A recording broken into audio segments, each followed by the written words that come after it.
Hi everyone, welcome back to Sandesh vlog. ನಾನು ಇವತ್ತಿನ ವೀಡಿಯೋದಲ್ಲಿ ಸಿಂಪಲ್ ಆ್ಯಂಡ್ ಕ್ವಿಕ್ಕಾಗಿ ಯಾವ ರೀತಿ ನಾನು ವೆಜಿಟೇಬಲ್ ರೈಸ್ ಮಾಡ್ಕೊಳ್ಳೋದು ಹೇಗೆ ಅಂತ ನೋಡಿಸ್ತಾ ಇದ್ದೀನಿ. ನಾನು ಆಲ್ರೆಡಿ ಒಂದು ರೆಸಿಪಿ ತೋರಿಸಿದ್ದೀನಿ, ಪಲಾವ್ ಅಂತಲೇ ಹೇಳ್ಬೋದು, ಇಲ್ಲ ವೆಜಿಟೇಬಲ್ ರೈಸ್ ಅಂತಲೂ. ಬಟ್ ಅದೇನಪ್ಪ ಅಂತಂದರೆ ಸ್ವಲ್ಪ ಡಿಫ್ರೆಂಟಾಗಿದೆ ಇದಕ್ಕೂ ಅದಕ್ಕೂ ಟೇಸ್ಟು. ನಾನು ಯಾವ ರೀತಿ ಇದು ಮಾಡ್ಕೊಂಡಿದ್ದೀನಿ ಅಂತ ಹೇಳ್ತೀನಿ. ಯಾರಾದರೂ ನೀವು ಆ ಒಂದು ರೆಸಿಪಿ ನೋಡಿಲ್ಲ ಅಂತಂದರೆ ಈಗಲೇ ಹೋಗಿ ನನ್ನ ಒಂದು ಯೂಟ್ಯೂಬ್ ಚಾನಲಲ್ಲಿ ಅದು ರೆಸಿಪಿ ಇದೆ, ವೆಜಿಟೇಬಲ್ ಪಲಾವ್ ಅಂತ, ಅದನ್ನು ಚೆಕ್ ಮಾಡ್ಬೋದು. ಸ್ವಲ್ಪ ಡಿಫ್ರೆಂಟಾಗಿ ಮಾಡಿದ್ದೀನಿ ಎರಡೂ ಕೂಡ.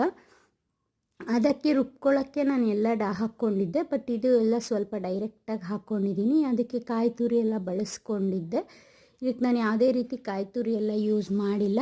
ಇದು ಯಾವ ರೀತಿ ಮಾಡ್ಕೊಂಡಿದ್ದೀನಿ ಅಂತ ಹೇಳ್ತೀನಿ. ಮೊದಲು ಒಂದು ಕುಕ್ಕರ್ಗೆ ಆಯಿಲ್ ಹಾಕ್ಕೊಂಡು ಇದಕ್ಕೆ ಡೈರೆಕ್ಟಾಗಿ ಚಕ್ಕೆ 2, ಲವಂಗ 2 ಮತ್ತು ಆನಿಯನ್ಸು ಮತ್ತು 1 ಸ್ಟಾರ್ ಹೂ, ಏಲಕ್ಕಿ 2, ಇದಿಷ್ಟನ್ನು ಹಾಕ್ಕೊಂಡು ಚೆನ್ನಾಗಿ ಆನಿಯನ್ಸ್ ಎಲ್ಲ ಫ್ರೈ ಆಗೋಷ್ಟರಲ್ಲಿ ನಾನೀಗ ರುಬ್ಕೊಳ್ಳೋಕೆ ಏನು ಹಾಕ್ಕೋಬೇಕು ಅನ್ನೋದನ್ನು ಇದು ಮಾಡ್ತಿದ್ದೀನಿ. ನಾನಂತೂ ಇವತ್ತು ಕಂಪ್ಲೀಟಾಗಿ ಸಂಡೇ ಆಗಿದ್ದರಿಂದ ತುಂಬಾ ಲೇಟಾಗಿ ಎದ್ದಿದ್ದಾಯಿತು. ಅರ್ಜೆಂಟಲ್ಲಿ ಪಲಾವ್ ಮಾಡೋಣ ಅಂದ್ಕೊಂಡು ಅವಾಗ ತಾನೇ ಬೆಳ್ಳುಳ್ಳಿ ಎಲ್ಲ ಬಿಡಿಸ್ಕೊಂಡು ಆಗ ಎಲ್ಲ ರೆಡಿ ಮಾಡ್ಕೊತಾ ಇದ್ದೆ. ಸೊ ಅಲ್ಲೆಲ್ಲ ಹಾಗೆ ಇದೆ ಬೆಳ್ಳುಳ್ಳಿ ಸಿಪ್ಪೆದು ಎಲ್ಲ. ಈಗ ಬೆಳ್ಳುಳ್ಳಿ ಎಲ್ಲ ಸಿಪ್ಪೆ ಎಲ್ಲ ಅದಕ್ಕೋಸ್ಕರ ನಾನು ಡೈರೆಕ್ಟಾಗಿ ಇದು, ನೀವು ಯಾರಾದರೂ ಬೇಗ ಮಾಡ್ಕೋಬೇಕು ಆ ಥರ ಏನಾದರೂ ಇದ್ದರೆ, ರೈಸ್ ಬಾತ್ ರೆಸಿಪೀಸು ಟೈಮ್ ಇಲ್ಲ ನಮ್ಗೆ ಕ್ವಿಕ್ಕಾಗಿ ಬೇಕು ಅನ್ನೋದಿದ್ದರೆ ಇದನ್ನು ಟ್ರೈ ಮಾಡ್ಬೋದು ನೀವು.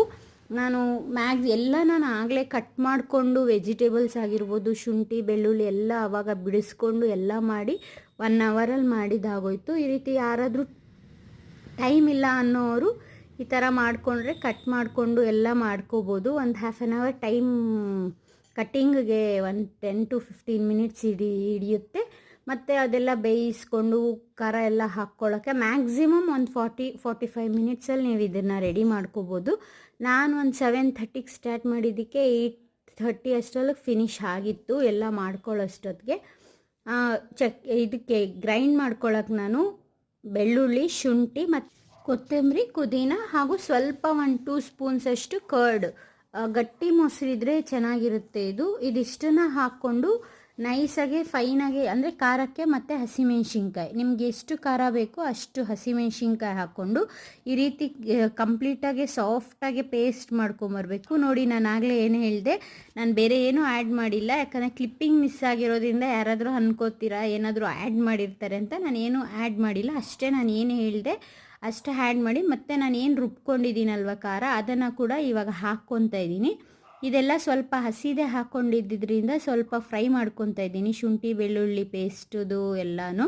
ನಿಮ್ಗೆ ಯಾರಿಗಾದ್ರೂ ಇನ್ನೂ ಸ್ವಲ್ಪ ಅದು ಇದು ಡೈರೆಕ್ಟಾಗಿ ಸ್ಮೆಲ್ ಬರಬೇಕು, ಶುಂಠಿ ಬೆಳ್ಳುಳ್ಳಿ ಮಸಾಲ ಓವರಾಗೆ ಇರಬೇಕು ಅಂತ ಇದ್ದರೆ ನೀವು ಶುಂಠಿ ಬೆಳ್ಳುಳ್ಳಿ ಪೇಸ್ಟ್ನ ಡೈರೆಕ್ಟಾಗಿ ಕೂಡ ಸ್ವಲ್ಪ ಹಾಕ್ಕೋಬೋದು, ಮತ್ತು ಗ್ರೈಂಡ್ ಮಾಡ್ಕೊಳ್ಳೋಕೆ ಕೂಡ ಹಾಕ್ಕೋಬೋದು. ನಮ್ಮ ಮನೆಯಲ್ಲಿ ಅದು ಮಸಾಲ ಸ್ಮೆಲ್ ಜಾಸ್ತಿ ಇಷ್ಟಪಡೋದಿಲ್ಲ ಅಂತ ನಾನು ಜಸ್ಟು ಗ್ರೈಂಡ್ ಮಾಡ್ಕೊಳ್ಳೋಕೆ ಏನು ಹಾಕ್ಕೋಬೇಕು ಅಷ್ಟನ್ನು ಮಾತ್ರ ಹಾಕ್ಕೊಂಡಿದ್ದೀನಿ. ಮತ್ತು ವೆಜಿಟೇಬಲ್ಸ್ನ ಇಲ್ಲ ಆ್ಯಡ್ ಮಾಡ್ಕೊಂಡಿದ್ದೀನಿ. ನಾನು ಕ್ಯಾರೆಟು, ಬೀನ್ಸು ಮತ್ತು ನೌಕೋಲ್ ಇದಿಷ್ಟನ್ನು ಮಾತ್ರ ಹಾಕ್ಕೊಂಡಿದ್ದೀನಿ. ಬಟಾಣಿ ಇರಲಿಲ್ಲ, ಸೊ ನಾನು ಬಟಾಣಿನ ಸ್ಕಿಪ್ ಮಾಡಿದ್ದೀನಿ. ನಿಮ್ಮ ಹತ್ರ ಪ್ಯಾಟ್ಯಾಟೊ ಅಥವಾ ಬಟಾಣಿ ಏನು ಇಲ್ಲಾಂದರೆ ಕಾಲಿಫ್ಲವರು ಇದೆಲ್ಲ ಇದ್ದರೆ ಇದನ್ನು ಕೂಡ ಆ್ಯಡ್ ಮಾಡಿಕೊಂಡ್ರೆ ಟೇಸ್ಟ್ ಚೆನ್ನಾಗೇ ಇರುತ್ತೆ. ನಿಮ್ಮ ಹತ್ರ ಯಾವ ವೆಜಿಟೇಬಲ್ಸ್ ಇದೆಯೋ ಅದನ್ನೆಲ್ಲ ಆ್ಯಡ್ ಮಾಡ್ಕೋಬೋದು.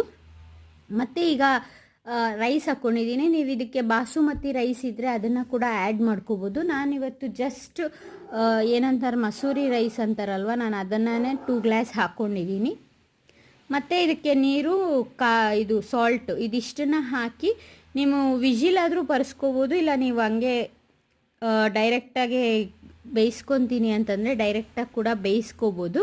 ನಾನಿವತ್ತು ಸ್ವಲ್ಪ ಬೇಗ ಆಗಲಿ ಅಂತ ವಿಜಿಲೇ ಬರೆಸ್ದೆ. ನಾವು ಡೈರೆಕ್ಟಾಗಿ ಬೇಯಿಸೋದ್ರಿಂದ ಸ್ವಲ್ಪ ಲೇಟೇ ಆಗುತ್ತೆ ಅದು, ಬಟ್ ಟೇಸ್ಟ್ ವೈಸ್ ಚೆನ್ನಾಗಿರುತ್ತೆ. ಮತ್ತು ಕೆಳಗಡೆ ತಳ ಅಂಟೋದು ಆ ಥರ ಎಲ್ಲ ಏನೂ ಆಗೋಲ್ಲ ಕಮ್ಮಿ ಉರಿಯಲ್ಲಿ ಇಟ್ಟರೆ. ಆದರೆ ನಾನಿವತ್ತು ಎಲ್ಲ ಹಾಕಿ ಒಂದು ಕುದಿ ಬರೋಷ್ಟೊತ್ತಿಗೆ ಜಸ್ಟ್ ಒಂದು ವಿಜಿಲ್ ಮಾತ್ರ ಬರೆಸ್ಕೊಂಡ್ರೆ ಸಾಕಾಗುತ್ತೆ. ಚೆನ್ನಾಗೇ ಇತ್ತು ರೈಸು, ಟೇಸ್ಟ್ ವೈಸು ಕೂಡ ಚೆನ್ನಾಗಿರುತ್ತೆ ಮತ್ತು ಬೇಗ ಕ್ವಿಕ್ಕಾಗಿ ಕೂಡ ಮಾಡ್ಕೋಬೋದು ಇದನ್ನು. ಇದಿಷ್ಟನ್ನು ಕೂಡ ಬೇಯಿಸೋಕೆ ಇಟ್ಕೊಂಡ್ಬಿಟ್ಟು ಈಗ ಇದಕ್ಕೆ ಅಷ್ಟೊತ್ತಿಗೆ ಮೊಸರು ಬಜ್ಜಿ ಕೂಡ ರೆಡಿ ಮಾಡ್ಕೋಬೇಕಲ್ವಾ, ಅದಕ್ಕೆ ನಾನು ಕಟ್ ಮಾಡಿಕೊಂಡು ಎಲ್ಲ ರೆಡಿ ಮಾಡ್ಕೊತಾ ಇದ್ದೆ. ಸೌತೆಕಾಯಿ ಮತ್ತು ಆನಿಯನ್ಸು, ಉಪ್ಪು ಮತ್ತು ಕೊತ್ತಂಬರಿ ಸೊಪ್ಪು ಇದಿಷ್ಟನ್ನ ಸಣ್ಣಕ್ಕೆ ಹೆಚ್ಚಿಬಿಟ್ಟು ಮೊಸರು ಇರುತ್ತಲ್ವ, ಗಟ್ಟಿ ಮೊಸರು, ಅದಕ್ಕೆ ಆ್ಯಡ್ ಮಾಡಿಕೊಂಡ್ರೆ ರಾಯ್ತ ಕೂಡ ರೆಡಿ ಇರುತ್ತೆ. ನೋಡಿ ನಾನಿವಾಗ ಇದಕ್ಕೆ ಉಪ್ಪೆಲ್ಲ ಹಾಕಿ ಇದನ್ನು ಸ್ವಲ್ಪ ಬಿಟ್ಟು ಕೂಗ್ಸೋಕ್ಕಿಡ್ತೀನಿ. ಸೇಮ್ ಹೋಟೆಲ್ ಸ್ಟೈಲ್ಸಲ್ಲಿ, ಅಂದರೆ ಈ ಸಣ್ಣ ಪುಟ್ಟ ಹೋಟೆಲ್ಸ್ ಇರುತ್ತಲ್ವ ಅದರಲ್ಲಿ ಕೊಡ್ತಾರಲ್ವ ರೈಸ್ ಬಾತು, ಅದೇ ಥರನೇ ಟೇಸ್ಟ್ ಇತ್ತು, ಚೆನ್ನಾಗಿತ್ತು. ನಮ್ಮ ಮನೇಲಿ ಇಷ್ಟ ಆಯಿತು. ನೀವು ಕೂಡ ಟ್ರೈ ಮಾಡಿ. ಇವಾಗ ನಾನು ಒಂದು ವಿಜಿಲ್ ಬರ್ಸಿದ್ಮೇಲೆ ನೋಡಿ ಈ ಥರ ಬೀನ್ಸ್ ಎಲ್ಲ ಮೇಲೆ ಬಂದಿದೆ. ಇದನ್ನು ಕ್ಲೀನಾಗಿ ತಿರುಗಿಸ್ಕೊಟ್ಬಿಟ್ಟು ಕಮ್ಮಿ ಉರಿಯಲ್ಲಿ ಇನ್ನೊಂದು 5 ಮಿನಿಟ್ಸ್ ಬೇಯಿಸ್ತೀನಿ. ಯಾಕಂತಂದರೆ ನಾನು ಜಸ್ಟ್ ವಿಜಿಲ್ ಬರೋಕ್ಕೆ ಮುಂಚೆನೇ ಅದನ್ನು ಆಫ್ ಮಾಡಿದ್ದೆ, ಅದಕ್ಕೋಸ್ಕರ. ನೋಡಿ ಈ ಥರ ರೈಸ್ ಬಾತ್ ರೆಡಿ ಇತ್ತು. ಟೇಸ್ಟ್ ವೈಸ್ ಚೆನ್ನಾಗಿತ್ತು. ನೀವು ಕೂಡ ಟ್ರೈ ಮಾಡಿ, ಹಾಗೆ ಕಮೆಂಟ್ ಮಾಡಿ ಯಾರಿಗೆಲ್ಲ ಟ್ರೈ ಮಾಡಿದ್ರಿ, ಯಾವ ರೀತಿ ಬಂದಿತ್ತು ಅಂತ. ನನ್ನ ಚಾನಲ್ನ ಹೀಗೆ ಲೈಕ್ ಮಾಡಿ, ಶೇರ್ ಮಾಡಿ, ಕಮೆಂಟ್ ಮಾಡಿ, ಬೇಗ ಬೇಗ ಸಬ್ಸ್ಕ್ರೈಬ್ ಮಾಡ್ಕೊಳ್ಳಿ. Thank you.